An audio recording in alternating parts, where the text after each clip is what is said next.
Good morning everyone. My name is N. Chirantej. I am studying in grade 10 at KB School. Now I am presenting spherical mirrors. Spherical mirror is curved inwards. It is taken part of hollow sphere. It is divided into two types: concave mirror, convex mirror. Concave mirror, a mirror that curved inwards, and it is also called converging mirror. Convex mirror, the mirror that bulges outwards. It is also called as diverging mirror. Terms used in the study of spherical mirror. First one, center of curvature. The center point of a sphere of a mirror. Radius of curvature. The distance between pole and center of curvature. Pole. The midpoint of a mirror.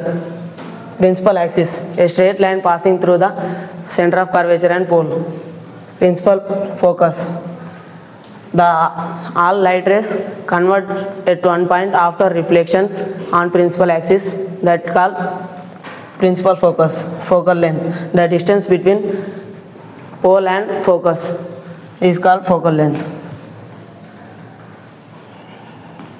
In ray diagram, C denotes center of curvature, F denotes focus, P denotes pole, and X and Y are principal axis.